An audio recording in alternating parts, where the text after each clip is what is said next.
Hey everybody, welcome back to the channel. Today I want to show you how I trade the 11 a.m. until 1:30 p.m. the DR, IDR using ICT Concepts method that I use. I am not part of the DR Academy. I don't have access to DR Lens or anything like that. I trade just straight DR, IDR rules based with ICT Concepts, and it seems to work out just fine for me that way. So let me show you what I look for, and yeah, we'll go from there. We'll go candle by candle and see what happens here. Okay, so let me throw my rules up here. So you get my rules up here first. So I only take trades between 11 a.m. and 1:30. Granted, it's not 11 o'clock yet, so I will tell you when I can take a trade. But I need to have DR direction confirmed. That's this red arrow. A red arrow is for shorts that closes below this DR line, a candle close, not just a wick. It has to be a candle close on the 5-minute chart. This is a 5-minute chart, not a 1-minute chart. So it closed on the 5-minute below that, okay? So then what it does is it takes the standard deviations from the IDR line right here, half of a deviation. Here's 1, 1.5, 2, okay? And then these are in here for pullback, just to know.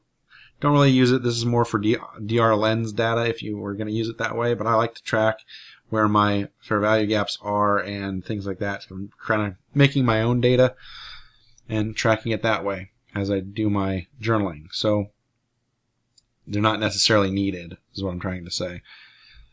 So I have to have a DR direction confirmed, and then I look for ICT PD arrays. For example, this one right here, I see that there's a 5-minute fair value gap right here, obviously, right? So that's one. As soon as it gets confirmed, I start marking my PD arrays. Even though it's not time for me to trade yet, I'm still marking it, seeing how things get respected or created, right? So let's continue on. Okay, there's another fair value gap right there, right at the line.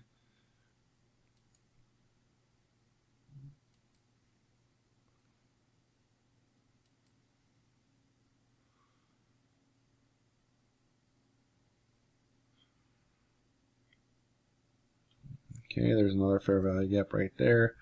Now we're at the 11 o'clock hour right now. So if the price comes up, ideally I'd love to have it hit this. But when there's multiple, there's 3 right here, I'll get in on the second one, the interior one, and if I lose, then I'll definitely wait for it to come up here. Just is what it is, how it works. I'm aiming for at least, entry has to be at least 1 to 2, minimum of 5 handles. Usually with this, I trade for a lot. I shoot for a lot more, and I trail my stop. Partials at 60% and move stop loss to break even plus 2 ticks, and then I usually trail it from there. If no partials by 1:30, I'm getting out of the trade, right? It just isn't working out for me. Now, how DR IDR works, in case you don't know, I usually only trade the RDR, which is the New York session. I don't trade the London session very often at all. At least not that. I trade the silver bullet, but not DR IDR, and I don't do the over or the after PM session.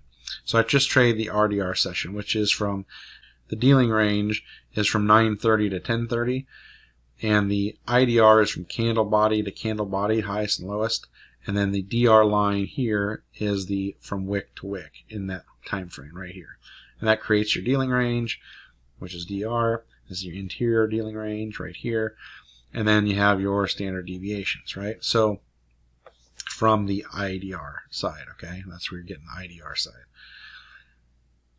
So we're looking for price to come up into here. If it comes in here, I'm going to take a short, because what it says when we get a candle close above or below a DR line, that means it's 70% probability that for the rest of the session, price will not close above the opposing DR line. It could come all the way up, but it won't close above this line. 70 to 75% chance of probabilities, right? I've heard different numbers of 80% and 88%, and I find it to be more like 70, but either way, 70 or 80, it's really good odds that it's not going to be traded above. So I look for PD arrays. 5-minute PD arrays are pretty strong. There also is a 15-minute fair value gap right there. It's very small, and a 15-minute fair value gap right here as well when I look at the 15-minute. So I always like to have at least one more higher time frame on there just to make sure that I'm looking at things correctly. Now, if it stops in here, I'll take a trade and take it short, so that's what we'll be aiming for. So let's see how price goes.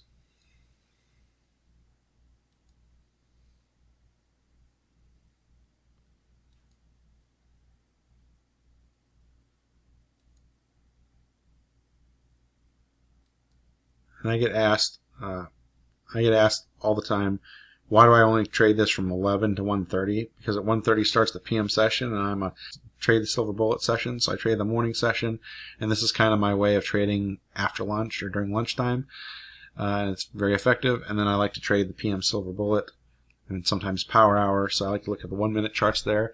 So I like to get in and out during the lunch hour session for DR, IDR, or manage my trade during that time.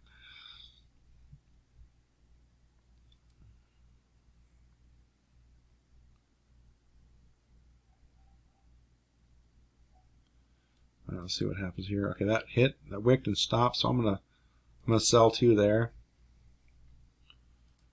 I've sold. Would have gotten in at this high, like I said, looking for that second one right there. So what are we aiming for? Well, I'm aiming for these 2 new week opening gaps right here, which are these dashed purple lines. And again, that's 15 points from this entry, not from our entry here, but from here to here is 15 handles. 15 points, 15 handles. Okay. So, but from our line here, it's, it's not 15, it's more like 12. So, see what happens here. And I'd take a partial after it comes down past, closes below this right here. So let me lower that real quick just to show you what I would do.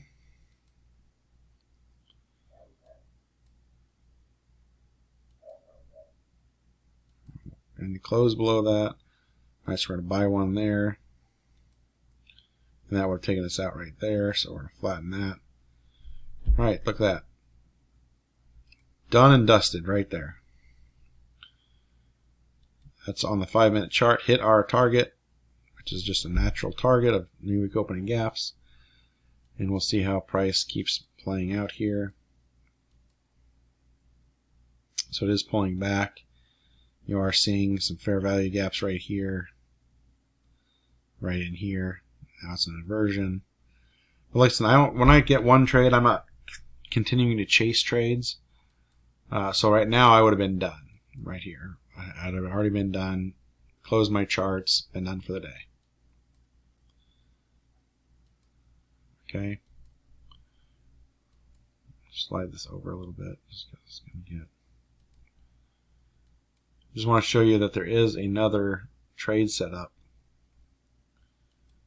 right here, and it's after my hours. So I would not have traded this, but I want to show you how you could have used the same 15-minute fair value gap, a 5-minute fair value gap, overlaying each other for another trade. So I'm going to take another trade just to show you. Now listen, I would not have taken this trade. I stopped at 1:30. This one that closed and got out, I'm done for the day. I want to be clear on that. I'm showing this just as an example, so you can see that if you didn't want to trade the silver bullet hour and you just want to continue on with the DR, IDR using the 5-minute, you can. Okay? I prefer to stay between the 11 and 1:30 window right in here. I don't want to take these trades because I've seen a lot of times that it retraces quite a bit. So for me, I would not take this trade, but I want to show you how it does work out. So I'm going to sell 2 there. Short there. Again, we're at 4.5 handles. We're above this. Actually, we should be right. Oh, come on. 1 handle, 1 tick above this fair value gap here, because we know it can go into that one. And then we're still aiming for 15 points, right? So another 3R trade. Let's see how it works out here.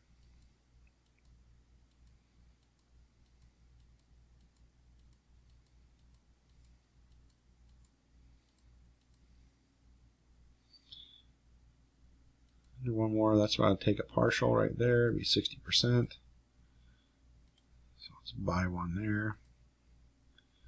And then wait for it to close this out. And it does. Okay. So again, you could have gotten another 15 handles by monitoring this trade. Now, if let's say I wasn't trading the silver bullet session, and for some reason I did take this trade, how I would manage it would be I would be going up and I would be managing it. Here's another fair value gap here. I'm gonna take this off. As price, there's a 15-minute fair value gap right here. Get it there. Okay, 5-minute fair value gap. 5 minutes, sorry. As price came up, they held it there and came back down. I would have lowered my risk to at least break even and right here, right? And then as price came up and created another swing high and then traded back through it, I'm lowering my risk to this swing high and I'm taking a partial. Like I'm trailing very tight on the second, if I'm taking a second trade. I've already made all my money here. I don't want to give it back. So as soon as I can, I'm lowering my risk on this. So if I get stopped out in profit, that's fine. I just don't want it to come back up, take me out, and then take part of my profits from the first trade away. But like I said, for me, personally, my rules are that if I take a trade like this and it pans out, I'm shutting it off and I'm tape reading the rest of the day. I'm not continuing to trade. I know a lot of people trade more. It works out a lot. Also doesn't work out a lot. And so for me, I just want to hit my target and then paper trade. And that's how I trade my rules. So there are your two IDR setups for Wednesday, August 2nd. The first trade came down. We had a confirmation close to short, and we saw that there was a 15-minute fair value gap and a 5-minute fair value gaps lining up nicely. We came in, they were respecting them, so we took our trade, aimed for the new week opening gap, which was 15 points away. We hit our target. After our 1:30 time frame, that is our trading rules, so we wouldn't have taken this trade. Price was coming up, still respecting that 15-minute fair value gap and the 5-minute fair value gap. So as it was respecting it, you could have entered another trade. And then as price was respecting that, we lowered our risk, took a partial again at the new week opening gap, and then waited for our rest of our TP. That is our. Let's see how it goes the rest of the day. That's it right there. Okay, there's your DR IDR for August 2nd.